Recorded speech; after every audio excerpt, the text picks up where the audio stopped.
우리가 아브라함을 믿음의 조상이라 이렇게 부르잖아요. 아브라함 이후에 이스라엘 민족이 탄생하잖아요. 그래서 이스라엘 민족 가운데 그 다음에 메시아가 탄생하게 되고, 그래서 오늘날 이처럼 복음이 모든 사람들에게 전파되는 역사를 보게 될 때에 정말 아브라함은 믿음의 조상이에요. 첫 스타트를 끄는 아주 인물이죠. 과연 아브라함이 이런 하나님 앞에 쓰임받은 믿음의 조상으로 불리움을 받을 수 있는 그와 같은 믿음의 삶을 살았다라고 보는데, 과연 그가 어떤 믿음을 가졌길래 그가 이렇게 불리움을 받았을까? 아브라함의 믿음을 이렇게 하나하나 처음부터 이렇게 발자취를 따라가 보면 아브라함이 그렇게 큰 위대한 인물은 아닌 것 같아요. 물론 우리보다는 훨씬 좋은 면들이 많은 인물이라고 생각이 듭니다만은, 그러나 아브라함이 걸어가는 믿음의 발자취를 따라가 보면 하나님께서 아브라함을 얼마나 애기중지 이끌고 가시는 모습인지, 정말 아브라함이 연약한 모습으로 뒤뚱뒤뚱 그러면서 가는 그런 믿음의 모습인 것을 우리가 찾아볼 수가 있습니다. 사실은 하나님께서 아브라함을 선택해서 부르실 때에 조건이 없었어요. 아무런 조건도 없었습니다. 그냥 하나님께서 픽하신 겁니다. 아브라함을 하나님께서 부르시고 아브라함을 선택하시고 아브라함으로 하여금 믿음의 길을 걸어가게 하시는데, 아브라함은 계속 이 길을 걸어가면서 실패합니다. 어떨 때는 거짓말도 하고요. 어떨 때는 하나님의 뜻에 온전히 순종하지 못하고 주저앉아버리는 그런 모습도 나타납니다. 하나님의 영광을 가리우는 모습도 참으로 많이 나타나는데, 이런 아브라함을 하나님께서는 끝까지 이끌고 가시면서 결국에는 믿음의 조상으로 우뚝 세우시는 하나님의 귀한 역사를 보게 됩니다. 오늘 우리는 하나님께서 아브라함을 부르시고 믿음의 길을 떠나게 하시는 첫 출발의 장면을 우리가 함께 살펴보면서 우리의 믿음의 정체성을 확인할 수 있고, 또 우리의 믿음이 무엇인가를 분명히 알고 깨달아서 우리의 믿음이 건강하게 세워지기를 소망합니다. 그래서 믿음은 첫째, 하나님께서 시작하셨고 하나님께서 그 모든 과정을 이끌고 가신다는 사실을 우리가 기억해야 됩니다. 믿음은 하나님께서 시작하시고 그 모든 과정을 이끌고 가시는 하나님의 역사다라는 사실이에요. 아브라함이 믿음의 길을 시작할 때 아브라함이 스스로 하나님을 찾아왔어. 하나님, 내가 하나님을 믿고 싶습니다라고 해서 아브라함이 이 믿음의 길을 시작한 게 아니고, 하나님께서 아브라함을 부르셨어요. 하나님께서 아브라함을 찾아오셨어요. 그래서 이 믿음의 삶이 시작이 됩니다. 오늘 본문 1절 말씀에 보면 여호와께서 아브라함에게 이르시되라는 말씀이 나오죠. 하나님께서 아브라함을 찾아오셔서 말씀하셨어요. 이곳이 어디냐면은 창세기 11장 31절에 보면은 아브라함이 하란에 머물고 있을 때에 하나님께서 부르신 것을 볼 수 있는데요. 이때 하나님께서 아브라함을 부르신 것이 첫 번째 부르신 것이 아니고요. 스데반의 설교를 보게 되면 사도행전 7장 2절과 3절, 스데반이 이르되 여러분 부형들이여 들으소서, 우리 조상 아브라함이 하란에 있기 전 메소포타미아에 있을 때에 영광의 하나님이 그에게 보여 이르시되 내 고향과 친척을 떠나 내가 내게 보일 땅으로 가라 하시니. 여기 보면은 하나님께서 아브라함에게 처음 나타나신 곳은 이 메소포타미아라고 이야기하고 있죠. 이곳이 갈대아 우르입니다. 그러므로 아브라함이 하란에 있을 때 하나님께서 나타나신 것은 두 번째에 나타나신 거예요. 하나님께서 먼저 갈대아 우르에서 아브라함을 부르시고 가나안 땅을 향하여 가고 있는 가운데 하란에서 아브라함이 주저앉아 버렸습니다. 이곳에서 살게 되죠. 대략 학자들은 3년에서 5년, 6년 이렇게 보기도 합니다. 이 정도 오랜 세월을 여기서 아브라함이 살게 되죠. 그때 하나님께서 아브라함을 다시 부르신 겁니다. 그 다시 부르시는 장면 속에 아버지 데라가 사망하게 됩니다. 아브라함의 아버지가 데라인데 데라가 여기서 하란에서 사망하게 됩니다. 그래서 다시 하나님께서 부르셨을 때 아브라함이 순종해서 다시 하란을 떠나서 가나안 땅을 향하여 가게 되는 거예요. 그러니까 아브라함의 이 믿음의 여정을 보면 시작과 그 모든 과정이 하나님의 역사라는 사실을 우리가 발견하게 됩니다. 이것은 우리들에게 굉장히 중요한 부분을 이야기하고 있는 겁니다. 우리가 믿음의 길을 걸어가고 있잖아요. 우리가 믿음의 길을 걸어가고 있는데 이 신앙생활하는 이 신앙생활이 나의 의지와 노력으로 되는 것이 아니다라는 것이에요. 여러분, 우리가 스스로 노력해서 하나님을 찾고 하나님을 믿는 것처럼 느껴지잖아요. 그렇게 보여지잖아요. 내가 주일날 와서 교회에 와서 예배해야 되고 또 하나님의 말씀을 읽어야 되고 모든 이런 리액션들이 다 내가 하나님을 믿는 신앙의 모습을 내가 스스로 나의 의지로 나의 노력으로 나타내는 것처럼 보이잖아요. 그런데 이런 믿음의 리액션이 나타날 수 있게끔 하시는 역사가 하나님이 하시는 역사입니다. 하나님께서 우리에게 믿음을 주시지 않으면 이런 액션들이 나타날 수가 없어요. 스스로 깨달을 수 있는 사람은 없습니다. 하나님께서 우리를 찾아와 주시니까 우리가 하나님의 계심을 알게 되는 거예요. 하나님께서 우리로 하여금 하나님을 믿을 수 있도록 은혜를 베풀어 주시니까 드디어 우리가 하나님을 찾게 되는 거예요. 그래서 이 믿음은 나의 의지로 시작되는 것이 아닙니다. 하나님의 역사예요. 그리고 하나님께서 이끌어 가시는 겁니다. 그래서 이것을 신학적으로는 성도의 견인이라고 이야기합니다. 성도의 견인. 하나님께서 성도들을 부르시고 그로 하여금 구원의 자리에 이르기까지 하나님께서 끌고 가시는 것. 이것을 성도의 견인이라고 합니다. 그래서 하나님께서 나를 붙잡고 결코 놓치지 않기 때문에 우리는 반드시 구원에 이르게 됩니다. 하나님께서 아브라함을 부르시고 갈대아 우르에서 부르시고 가다가 중도에 포기했을 때 하나님께서 다시 하나님께서 아브라함을 부르시고 결국에는 하나님의 약속해 주신 그 가나안 땅으로 아브라함이 들어가게 하신 것이 하나님의 역사라는 거예요. 우리의 믿음의 여정도 마찬가지예요. 하나님께서 우리를 부르시고 하나님께서 우리를 붙잡으시고 하나님께서 우리로 하여금 구원의 자리에 이르기까지 이끌고 가신다는 겁니다. 어린아이가 붐비는 시장통에서 엄마의 손을 꽉 잡고 잃어버리지 않으려고 이렇게 꽉 잡고 가잖아요. 가는 도중에 아이는 지쳐서 엄마의 손을 놓칠 수 있어요. 그러나 엄마가 아이의 손을 붙잡고 가게 되면 결코 아이는 길을 잃지 않습니다. 우리의 구원의 길의 모습이 바로 이런 모습이에요. 내가 하나님을 붙잡고 가는 것이 아니라 전능하신 하나님께서 나를 붙잡고 가시기 때문에 결국에는 구원에 이르게 된다는 사실이에요. 그렇다면 목사님, 우리는 그냥 막 살아도 되겠네요. 하나님이 우리를 부르셨으니까 이제 믿음의 길을 걸어가게 되니까 결국에는 구원의 자리에 도착하게 됐는데 그럼 우리는 막 살아도 되겠네요? 아니죠. 우리가 하나님의 은혜를 알잖아요. 하나님의 사랑을 알잖아요. 하나님께서 우리를 부르신 그 사랑, 하나님께서 우리를 구원해 주신 그 은혜가 무엇인가를 우리가 알기 때문에 하나님과 동행하는 삶을 통해서 우리가 점점 더 하나님과 함께하고자 하는 거룩한 삶의 몸부림을 자연스럽게 치게 된다는 것이에요. 그래서 우리의 행동이 이렇게 바뀌는 겁니다. 나의 공로와 나의 의지로 내가 구원에 도달하려는 것이 아니라 하나님이 이미 나를 구원하여 주셨기 때문에 하나님께서 하나님의 손으로 나를 붙잡아서 구원의 길로 가게 하고 있기 때문에 그 은혜에 감사해서 내가 순종하여 하나님을 찬양하고 하나님 앞에 기도하고 하나님을 예배하는 거예요. 사실 아브라함이 이 믿음의 길을 걸어가게 되는 것은 사실 하나님의 은혜죠. 100% 하나님의 은혜입니다. 아브라함이 살았던 곳은 이 갈대아 우르인데요. 이곳이 우리가 창세기 11장은 보지 않았습니다만은 갈대아 우르가 어떤 곳이냐면 창세기 11장에 사람들이 바벨탑을 쌓았던 장소가 바로 이곳입니다. 높은 탑을 쌓아서 우리가 하나님의 심판을 면해보자, 또 우리의 이름을 내어보자 라고 교만의 모습을 보였던 갈대아 우르 사람들. 이곳은 우상을 섬기는 그런 삶이 성행하고 있었습니다. 여기서는 달신을 섬겼다고 해요. 또 하란이라는 곳은 이 교차라는 뜻입니다. 교차로. 이 지중해나 아시아나 이집트를 잇는 상인들의 어떤 교차로 역할을 했기 때문에 그 도시 이름을 그냥 교차로로 말한 거예요. 그 말이 이제 하란이라는 말입니다. 그래서 이 하란은 아주 교통의 요충지고 상업이 발달하고 문화가 발달되어서 아주 큰 도시인데요. 이 두 도시 다 우상을 섬기는 그런 도시였어요. 자, 아브라함이 이 도시에 살면서 어떤 삶을 살았을까요? 여호수아 24장 2절에 보면은 여호수아가 모든 백성에게 이르시되 이스라엘의 하나님 여호와께서 이와 같이 말씀하시기를 옛적에 너희 조상들 곧 아브라함의 아버지 나홀의 아버지 데라가 강 저쪽에서 거주하여 다른 신들을 섬겼으나 여기 얼핏 보면은 그냥 데라가 우상을 섬겼다라고 이렇게 보여지지만 근데 그 앞으로 가보면 옛적에 너희의 조상들이라고 이야기하고 있어요. 옛적의 너희의 조상들. 그러니까 이스라엘 백성들의 입장에서 보면 아브라함도 조상이잖아요. 아브라함도 우상을 섬겼구나. 그 아브라함의 전체 가문, 그 집안도 우상을 섬겼던 그런 가문이었다라는 것을 보게 되죠. 그러니까 아브라함은 우상을 섬기고 있었던, 하나님을 모르고 있었던 그런 오히려 하나님의 심판을 받을 만한 그런 인물이었는데 하나님께서 그 아브라함을 불러주셨다라는 거예요. 그러니 하나님의 은혜죠. 사실 우리도 믿음의 길을 걸어가고 있는 이 사실은 정말 하나님의 은혜입니다.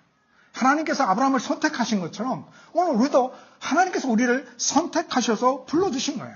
이 선택은 일방적인 겁니다. 우리가 잘나서 우리가 뭐 어떤 자격이 있어서 우리가 앞으로 하나님을 잘 섬길 것 같으니까 하나님께서 우리를 선택하시고 불러주신 게 아니에요. 그냥 은혜입니다. 자, 에베소서 2장 8절 말씀 볼까요? 너희는 그 은혜로 의하여 믿음으로 말미암아 구원을 받았으니 이것은 너희에게서 난 것이 아니요 하나님의 선물이라. 자, 이 말씀 속에서 우리가 익히 구원은 하나님의 선물이다라는 말씀을 우리가 많이 들어보았습니다. 그런데 중요한 것은요, 구원은 하나님의 선물인데 그 구원이 어떻게 이루어지고 있는가를 봐야 돼요. 어떻게 구원이 이루어지고 있다고 말씀하고 있습니까? 하나님의 은혜로, 은혜에 의하여, 그 다음에 믿음으로 말미암아 라고 이렇게 말씀하잖아요. 하나님의 은혜에 의하여 믿음으로 말미암아 주어진 것이 뭐냐? 구원이다. 그래서 그것이 선물이다 라고 이야기를 한 거예요. 선물에는 우리의 어떤 노력이나 우리의 어떤 헌신이 들어간다면 그건 선물 아니죠. 그건 선물이 아니에요. 마땅한 대가를 받는 거예요. 선물은 그냥 주는 거예요. 공짜예요. 프리예요. 하나님의 은혜는 선물 맞죠? 공짜로 주어지는 거니까. 자, 그렇다면 중요한 건 이제 믿음이에요. 하나님의 은혜에 의하여 믿음으로 말미암아 구원을 받았으니 하나님의 선물이다라고 했는데 이 모든 과정이 다 풀이라야 돼요. 그래야 결과인 선물이 풀이가 될 수 있어요. 중간에 나의 노력이 들어가야 되고 나의 수고가 들어가야 되고 나의 헌신이 들어가야 되면 풀이가 아니에요, 사실은. 그러므로 하나님의 은혜는 공짜로 주니까 풀이 맞고 믿음은 뭐야? 믿음도 하나님의 선물. 하나님이 우리에게 그냥 주신 거예요. 그래야 그 결과 구원도 하나님이 우리에게 주시는 선물이 될 수가 있는 겁니다. 그래서 하나님께서 우리에게 믿음을 주셨다는 것은 우리가 믿음의 길을 걸어가고 있다는 것은 하나님이 우리에게 주신 선물이구나 라는 것을 우리가 발견할 수 있습니다. 그래서 하나님께서 우리로 하여금 믿음의 길을 걸어가게 하시고 그 믿음의 여정 가운데 하나님께서 함께 하시면서 우리의 믿음을, 우리의 구원을 완성시켜 가시는 그런 하나님이심을 우리가 여기서 발견하게 됩니다. 그러므로 우리는 뭘 얻게 됩니까? 나의 이 구원의 길, 나의 이 믿음의 길은 흔들림이 없구나. 내가 천국까지 가는구나. 왜냐? 하나님 손에 붙잡혀 있으니까요. 하나님께서 그 구원을 이루실 것이니까요. 두 번째, 믿음은 떠나는 것입니다. 하나님께서 아브라함을 부르시고 난 다음에 하나님께서 명하신 명령이 있는데요. 그것은 1절에 나오죠. 너는 너의 고향과 친척과 아버지의 집을 떠나 내가 내게 보여줄 땅으로 가라. 떠나는 거죠. 어디를 떠나야 되냐면 고향, 친척, 아버지의 집이에요. 자, 고향이라는 것은 땅을 의미하고 있습니다. 친척이라는 것은 친족들을 말하고 있고 그 다음에 아버지의 집은 이 두 가지 다 포함을 합니다. 땅과 그 다음에 친척들을 다 포함하는데 이걸 뭘 의미하냐면 고향을 떠나고 친척을 떠나고 아버지 집을 떠나라. 내가 믿음 생활을 한다면 이거 다 떠나야 돼. 라는 것은 이것이 다 필요 없다는 이야기는 아니에요. 이것이 다 필요 없다 그런 이야기가 아니고요. 이게 뭐냐면 우리 인간이 이 땅에 살면서 의지하는 것들이에요. 정말 가장 근본적으로 의지하는 부분들이에요. 이 세상에 태어났을 때 엄마 아빠 의지하잖아요. 우리가 살면서 고향 그리워하잖아요. 우리가 살면서 친족들 만나잖아요. 친척들. 그게 우리의 울타리예요. 자, 이게 무슨 의미냐면 이런 것들을 떠나라는 것은 우리의 삶의 근본이 우리가 태어나면서 주어지는 이러한 것들에 매달려서 살 것이 아니라 하나님이 주가 되시는 그런 삶을 살아야 하기 때문에 이러한 부분들에 얽매여 있지 말고 떠나라라는 이야기예요. 사실 갈대아 우르는 큰 도시였고 우상 숭배의 그런 도시였기 때문에 사실 아브라함이 하나님을 주로 모시고 살아가는 삶으로서는 적당한 환경은 아니에요.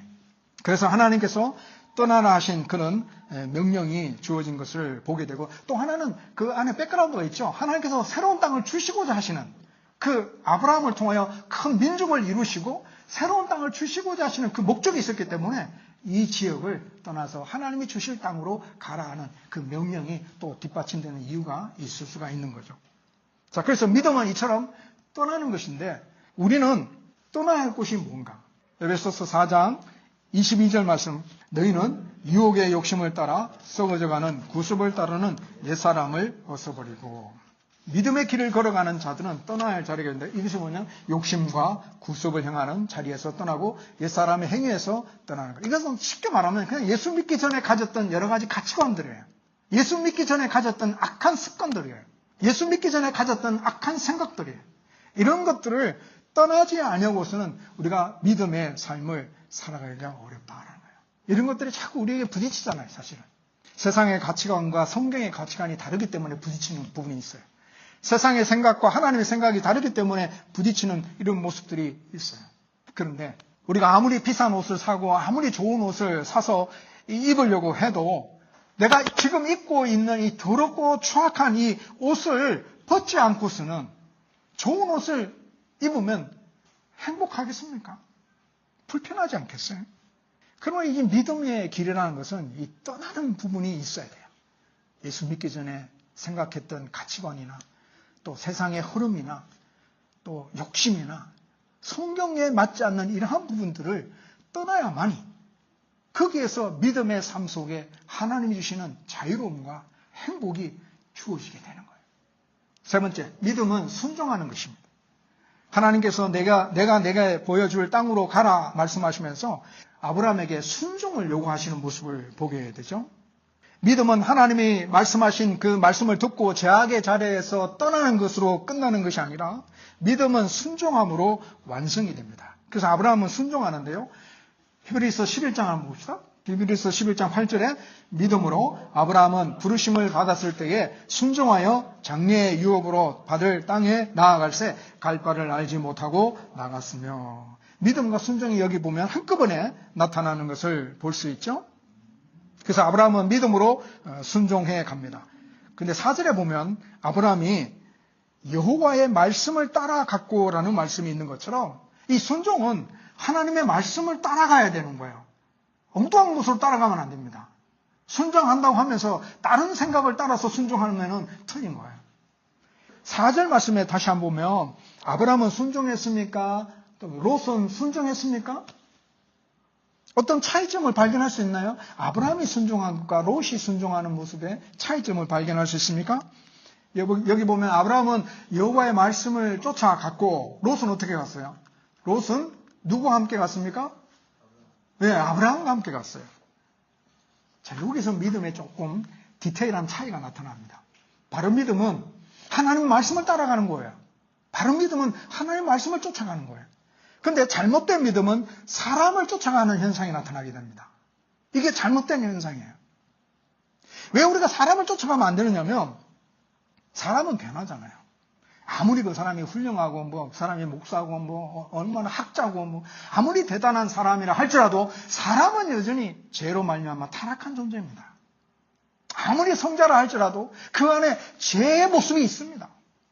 사람은 불완전해요. 완벽하지 않습니다. 그렇기 때문에 사람을 따라갈 수가 없어요. 잘못된 믿음은 사람을 따라가는 겁니다. 바른 믿음은 하나님의 말씀을 따라가는 거예요. 그래서 하나님의 말씀이 누구예요? 요한복음 1장 14절. 말씀이 육신이 되어 우리 가운데 거하심에 우리가 그의 영광을 보니 아버지의 독생자의 영광이요 은혜와 진리가 충만하다. 자, 하나님 말씀이 누구예요? 말씀이 육신이 되었다. 이게 성육신 사건을 말씀하고 있거든요. 예수님을 의미하고 있어요. 예수님이 이 땅에 오신 것. 그래서 하나님의 말씀은 예수님이에요. 그래서 우리의 신앙의 표대는 예수님뿐이에요. 목사도 아니고 장로도 아니고 집사도 아니에요. 오직 우리의 신앙의 표대는 예수님이에요. 예수님 외에 다른 것을 제시하는 표대가 있다면 그 사람은 잘못된 사람이에요. 잘못된 신앙이에요. 그래서 우리가 우리의 믿음의 표대를 예수님께 둘 때 우리의 믿음은 안전합니다. 고린도 교회가 분쟁이 일어났는데 그 분쟁의 원인이 뭔지 아십니까? 믿음의 표대를 잘못 세웠기 때문에 분쟁이 일어난 거예요. 고린도 교회는 네 분파로 나누어지게 됩니다. 아볼로파, 게바파, 그 다음에 바울파, 그리스도파 이렇게 네 당파가 생깁니다. 교회 안에. 왜 이런 현상이 나타납니까? 그리스도를 따르지 않으니까 그런 거예요. 사람을 쫓아가니까 그러는 거예요. 바울을 쫓아가고 아볼로를 쫓아가고 게바를 쫓아가니까 이런 현상이 나타나는 거예요. 이때 바울이 이런 말씀을 합니다. 고린도전서 1장 12절과 13절에 보면 그리스도께서 어찌하여 나뉘었느냐? 바울이 너희를 위하여 십자가에 못 박혔으며 바울의 이름으로 너희가 세례를 받았느냐? 이렇게 이야기합니다. 이게 무슨 말씀이에요? 우리 모두는 그리스도께 속한 자들이며 어떤 위대한 사람도 나를 위해 십자가에 못 박힌 것은 아니다라는 것이에요. 그래서 우리의 신앙의 표대는 오직 예수 그리스도 뿐입니다. 예수 그리스도만을 쫓아가야 돼요. 마지막 네 번째, 우리의 믿음은 하나님의 약속과 보상이 주어져 있습니다. 하나님의 약속과 보상이 주어져 있어요. 하나님께서 아브라함에게 세 가지 복을 허락하시죠. 또 약속을 말씀하시죠. 첫째는 큰 민족, 그 다음에는 내 이름을 창대케 하리라는 말씀, 그 다음에 세 번째는 복의 근원이 된다라는 말씀. 하나님은 아브라함을 통해서 큰 민족을 만들어 주셨어요. 정말로 육적인 이스라엘의 민족을 아브라함을 통해서 만드셨고, 또 이 이스라엘 민족 가운데 나중에는 메시아가 태어나게 하시고, 그 메시아를 통해서 이제는 영적 이스라엘, 하나님 나라를 하나님께서 만드신 것을 볼 수 있어요. 그래서 우리도 예수 그리스도를 믿으면 하나님 나라의 백성이 될 수 있고, 또 나로 인해서, 먼저 믿는 나로 인해서 많은 사람들이 또 예수 그리스도를 믿는 그런 역사가 일어나게 되는 거죠. 하나님께서 아브라함에게 두 번째 내 이름을 창대케 하신다라는 말씀은, 이거 직역하게 되면은 너의 이름을 아주 크게 하겠다라고 이야기하시는데, 어떤 우리가 오해할 수 있는데, 이것은 아브라함을 아주 명성 있게, 명성을 날려주겠다 이런 뜻인가 라고 하는데, 사실은 그런 의미보다는요, 아브라함이 이런 이름으로 많이 불려지게 됩니다. 열국의 아비, 선지자, 하나님의 방백, 여호와의 종, 하나님의 벗, 이런 이름으로 아브라함이 불려지는 모습을 볼 수 있어요. 그리고 오늘날 우리는 아브라함을 믿음의 조상이라 이렇게 부르죠. 이런 아브라함의 이름들을 보게 되면 하나님께서 아브라함의 이름을 창대케 하시겠다라는 그 의미가 영원히 살게 하겠다라는 의미가 그 안에 담겨 있습니다. 왜냐하면 아브라함을 통해서 하나님은 온 인류를 구원할 예수 그리스도를 이 땅에 보내셨기 때문에 그래요. 따라서 하나님을 믿는, 믿음으로 사는 자들에게 하나님께서 하나님의 나라를 주시고, 또 그 나라에서 너희 생명이 영원할 것이다라고 약속하고 있는 그런 축복의 말씀입니다.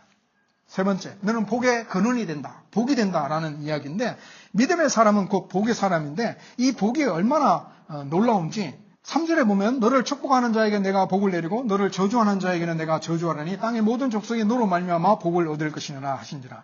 하나님을 믿는 사람은 복덩이다라는, 우리나라 말에 복덩이라는 말이 딱 어울리는 표현입니다. 요셉의 인생을 보게 되면 17세에 요셉이 팔려가게 되잖아요. 애국으로 팔려가게 됩니다. 그래서 애국에 팔려가서 종살이하게 되고, 또 오해를 받아서 결국에는 요셉이 감옥에 갇히게 되는 그런 삶을 살게 되죠. 그래서 요셉의 인생의 삶의 모습을 보게 되면 정말 기가 막히고, 하나님이 요셉과 함께 하신다는 사실을 도저히 믿어지지 않을 정도의 그런 삶의 모습입니다. 그래서 요셉의 인생을 우리가 어떻게 해석하고 어떻게 이해해야 될지 판단이 서지 않는데요. 그러나 정말로 온 땅이 기근이 임하고 가나안 땅에 있던 요셉의 형들이 양식을 구하러 애굽에 내려와서 요셉 앞에 엎드린 모습을 보고 난 다음에 요셉이 이런 이야기를 합니다. 창세기 45장 5절에 보면 당신들이 나를 이곳에 팔았다고 근심하지 마소서, 한탄하지 마소서. 하나님이 생명을 구원하시려고 나를 당신들보다 먼저 보내셨나이다. 또 7절에 가보면 하나님이 큰 구원으로 당신들의 생명을 보존하고 당신들의 후손을 세상에 두시려고 나를 당신들보다 먼저 보내셨나니. 요셉으로 말미암아 하나님의 백성이 구원 얻게 되는 그런 역사를 이루신 것을 보게 됩니다. 믿음의 사람은 요셉처럼 어딜 가든지 어디에 있든지 하나님의 진정한 복이 된다라는 것을 우리에게 보여주고 있습니다. 자, 말씀했습니다. 우리는 다 같이 믿음의 길을 걸어가는 사람들이죠. 사실 우리의 믿음이 시작된 것은 우리의 결단으로 말미암아 시작된 것은 아닙니다. 하나님께서 우리를 부르셨기 때문에 우리가 이 믿음의 길을 걸어가고 있는 겁니다. 그러므로 하나님께서 우리의 믿음의 이 길을 완성해 가실 것입니다. 하나님께서 우리의 손을 굳게 잡고 천국까지 인도하여 가실 것입니다. 하나님께서 우리에게 주신 명령은 과거 하나님을 믿기 전에 가졌던 그런 욕심을 버리고 나쁜 습관을 버리고 세상의 가치관을 떠나라는 그 말씀, 그리고 그 믿음은 하나님의 말씀에 순종하는 것이라고 말씀하고 있습니다. 하나님의 말씀은 곧 예수님이죠. 그래서 우리의 믿음의 표대는 오직 예수 그리스도뿐입니다. 우리가 이런 믿음의 길을 걸어갈 때에 하나님께서 아브라함에게 주셨던 그런 약속과 축복의 말씀처럼 오늘 우리들에게도 하나님께서 귀한 은혜를 주실 줄로 믿습니다. 우리가 예수 그리스도를 믿는 이 믿음의 길을 걸어갈 때에 하나님께서 우리를 하나님 나라의 백성으로 삼아주시고 또 그 나라에 영원히 사는 자가 되게 해주시고 또 하나님의 복을 또 다른 이들에게 전달할 수 있는 또 하나님의 복을 우리가 살아가면서 누릴 수 있는 그런 복된 삶을 살게 해 주실 줄로 믿습니다. 그러므로 우리가 믿음의 길을 걸어갈 때에 두려워하거나 뒤로 물러서지 마십시다. 악한 사단은 우리로 하여금 여러 모양으로 유혹해옵니다. 믿음의 길을 걸어가지 못하도록 도전해오기도 하고 유혹하기도 하고 여러 모양으로 우리를 쓸어 넘어뜨리려고 하는데 우리가 두려워하지 마십시다. 이 믿음의 길은 우리의 능력에 달려있는 게 아닙니다. 우리의 이 믿음의 길의 승리는 하나님의 손에 달려있기 때문에 그 누구도 우리를 무너뜨릴 수 없습니다. 넘어뜨릴 수 없습니다. 단지 우리가 두려울 뿐이죠. 그러므로 그때의 하나님을 더욱 의지함으로 그 두려움을 떨쳐버리고 끈하게 믿음의 길을 잘 걸어가는 자가 되기를 소망합니다. 우리가 하나님 말씀에 순종하면 하나님이 약속해 주신 그 약속들이 우리의 삶 속에 넘칠 줄로 믿습니다. 그러므로 우리가 하나님이 주신 이 약속의 말씀을 굳게 믿고 잘 순종해서 끝까지 믿음의 길을 걸어가면서 하나님 주시는 기적과 은혜를 맛보며 사시는 저와 여러분 되시기를 주의 이름으로 축복합니다.